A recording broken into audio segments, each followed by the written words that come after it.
Hola, me presento, mi nombre es Sebastián Sanzana, estudiante de Educación Física y hoy les hablaré sobre la fisiología respiratoria.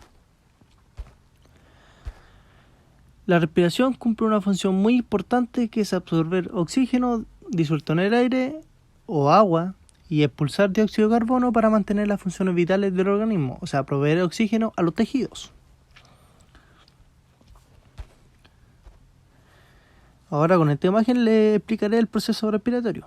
En el número 1 tenemos ventilación, que es el intercambio de aire entre la atmósfera y los alvéolos pulmonares. 2. Difusión de oxígeno y dióxido de carbono entre los alvéolos y la sangre. 3.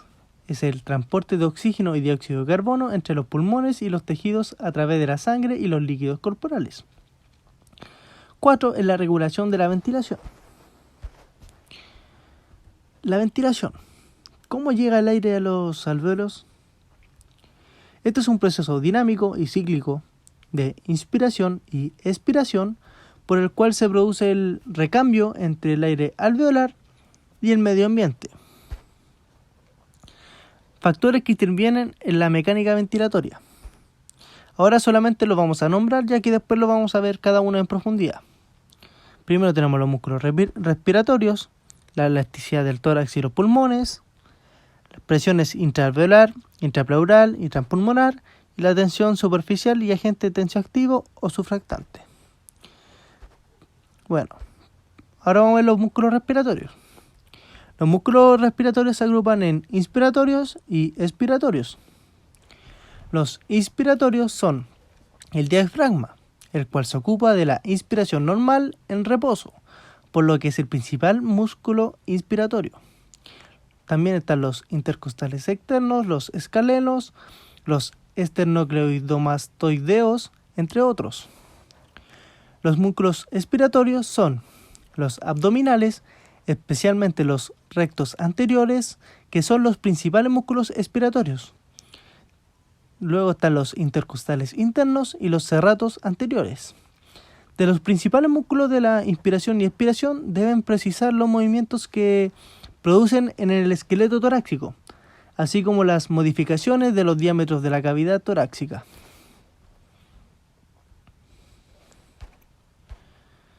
Elasticidad del tórax y sus pulmones. Como ya se conoce, la jaula torácica no es rígida.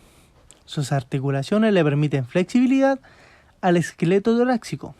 Por otra parte, la abundancia de fibras elásticas en la constitución del tejido pulmonar le confiere gran elasticidad, de manera que en condiciones normales el tórax y los pulmones se expanden fácilmente y de igual forma se retraen al cesar las fuerzas que lo expandieron.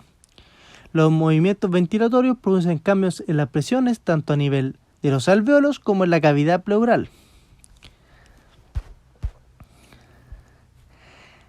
La presión respiratoria. La presión intraalveolar es la que se registra a nivel de los alvéolos.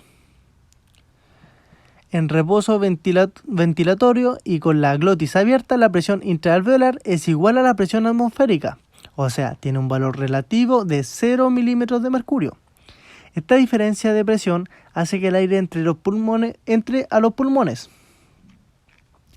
Al relajarse el diafragma, los pulmones se retraen disminuyendo su volumen y como a menor volumen, mayor presión. La presión intraalveolar aumenta hasta 1 milímetro de mercurio, obligando al aire a salir de los pulmones. Otro parámetro de interés es la presión intrapleural. La presión intrapleural es la que registra en el interior de la cavidad pleural. Como ya se conoce, la cavidad pleural es una cavidad virtual. La elasticidad del tejido pulmonar conjuntamente con la tensión superficial de la capa del líquido que tapiza las paredes alveolares hace que los pulmones tengan una permanente tendencia a la retracción o al colapso, lo que determina que se genere una presión negativa en la cavidad pleural, que en reposo ventilatorio tiene un valor relativo normal de menos de 4 milímetros de mercurio. Cuando se expande la caja torácica por las contracciones del diafragma, durante la inspiración normal de reposo, el aumento de las fuerzas elásticas del tejido pulmonar expandido hace que la presión intrapleural disminuya hasta 7 milímetros de mercurio. Durante la expiración se relaja el diafragma y el retroceso elástico de las estructuras toracopulmonares. Esta determina un aumento de la presión intrapleural, la que recobra entonces su valor normal de menos 4 milímetros de mercurio. La presión transpulmonar es la diferencia que existe entre la presión intrapleural y la presión intraalveolar y representa una medida de las fuerzas elásticas del tejido pulmonar que tienden a causar su colapso. Tensión superficial. Las paredes de los alvéolos se encuentran cubiertas de una capa de líquidos, cuyas moléculas se atraen fuertemente unas a otras. El conjunto de estas fuerzas de atracción se denomina tensión superficial y tiende a producir el colapso de los pulmones. Para contrarrestar los efectos de la tensión superficial, se produce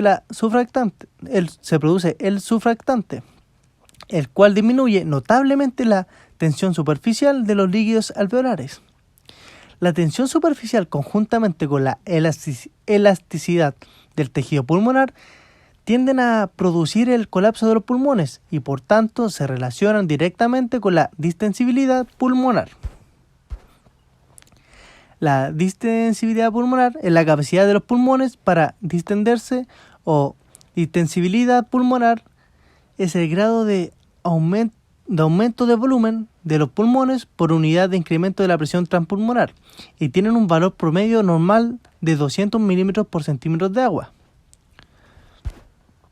Factores que favorecen o se oponen al colapso pulmonar. Bueno, se oponen al colapso la sustancia tensioactiva, la presión intrapleural, y favorecen al colapso la elasticidad del tórax y los pulmones y la tensión superficial. Trabajo respiratorio. Bueno, lo principal que se debe recordar es que el trabajo es igual a la fuerza por desplazamiento. Para hacer que penetre el aire a los pulmones es necesario expandir el tórax, o sea, desplazar las estructuras toracopulmonares aplicándoles una fuerza. Por tanto, se realiza un trabajo, denominado trabajo para respirar o trabajo respiratorio. El trabajo respiratorio consta de 3 fracciones. El trabajo de distensibilidad o trabajo elástico, que es el realizado para expandir los pulmones venciendo las fuerzas elásticas de los mismos y del tórax. El trabajo de resistencia tisular, que es el necesario para vencer la viscosidad de los pulmones y las estructuras de la pared torácica. Y el trabajo de la resistencia de la vía aérea, que es el que se debe realizar para vencer la resistencia que ofrecen las vías aéreas al paso del aire. Trastornos de la ventilación. Bueno, el tipo obstructivo, como su nombre lo indica, se produce una obstrucción de las vías respiratorias, limitando fundamentalmente la salida del aire o expiración.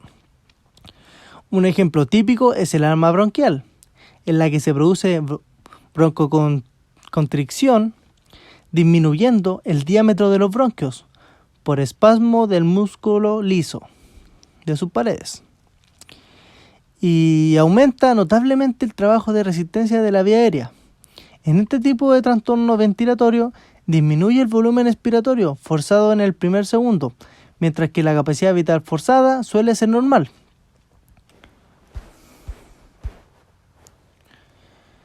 Los trastornos restrictivos se caracterizan por afectar la elasticidad del tórax y los pulmones y limitar la expansibilidad toracopulmonar. Afectan fundamentalmente la entrada de aire o inspiración. Un ejemplo típico de es la fibrosis pulmonar, en la que la proliferación de las fibras colágenas en el tejido pulmonar limita la capacidad de los pulmones para distenderse. En este tipo de trastorno disminuye la capacidad vital forzada, mientras que al no existir obstrucción, el volumen expiratorio forzado en el primer segundo es normal. Bueno, los trastornos respiratorios mixtos tienen características obstructivas y restrictivas, por lo que en ellos se afecta la distensibilidad toracopulmonar y se obstruyen las vías aéreas. En estos trastornos disminuyen tanto la capacidad vital forzada como el volumen expiratorio forzado en el primer segundo. Un ejemplo de este trastorno es el efisema pulmonar. Bueno, ahora vamos a ver todo lo que estamos hablando, lo vamos a relacionar con el ejercicio. Primero, la capacidad pulmonar. La capacidad pulmonar es el volumen de aire que obtienen los pulmones al inhalar el oxígeno que entra al cuerpo. Es esencial para el buen funcionamiento de los músculos y más cuando hacemos deporte. Cuando nos entrenamos físicamente, los músculos trabajan más. El cuerpo consume oxígeno y producimos más dióxido de carbono, de acuerdo con la European Lung Foundation. Para hacer frente a esta demanda, la respiración aumenta de 15 veces por minuto, o sea, 12 litros de aire en reposo, hasta 40 a 60 veces por minuto, 100 litros de aire durante el ejercicio. Ahora a ver, ¿cómo respirar? En nuestro día a día acostumbramos a respirar sin pensar y casi de forma automática, pero luego cuando aceleramos el ritmo, a veces tenemos la sensación de que nos falta el aire.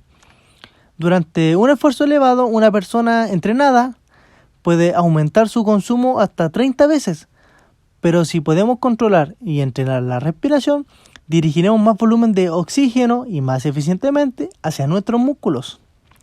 Para ello, los expertos aconsejan coger aire profundamente desde el diafragma hasta llenar los pulmones por completo, sentir que se expanden las costillas y se hincha el vientre. Luego expulsar el aire poco a poco, no importa si respiras por la nariz o por la boca, una opción claro que no es mejor que la otra, pero la idea es que salga lo más natural posible. Bueno, existen algunos ejercicios específicos que pueden ayudarnos también a incrementar la capacidad pulmonar. En este caso yo escogí 3 para presentarles. Primero está el yoga. Una de las bases del yoga es el pranayama o técnica de respiración, que a través de la cual se consigue mayor cantidad de oxígeno en la sangre, mayor resistencia y aumento de la capacidad de recuperación. Para esto hay que tratar de hacer inhalaciones largas y conscientes y profundas durante unos minutos. Luego exhalar de forma controlada y pausada, tratando que la exhalación sea más larga que la inhalación.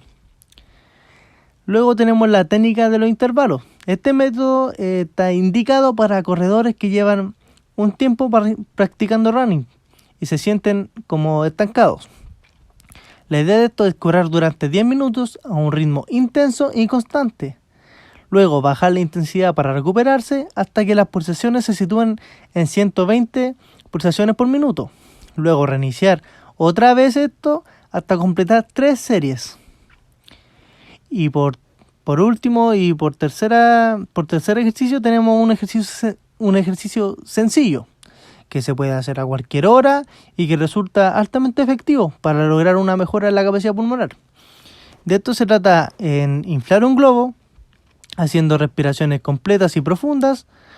Luego de esto dejar que el globo se desinfle y si uno puede repetir unas 30 veces esto mismo en 2 momentos diferentes del día. Si somos constantes y regulares haciendo este tipo de ejercicio, en unas semanas podemos conseguir aumentar nuestra capacidad pulmonar en un 15%. Bueno, y en beneficio, yo voy a decir como los 3 beneficios que para mí son los más relevantes que tenemos. Primero tenemos que aumenta la fuerza y la resistencia de los músculos respiratorios. Después tenemos que mantiene limpia y flexible la superficie alveolar, con lo que el intercambio gaseoso es más eficaz.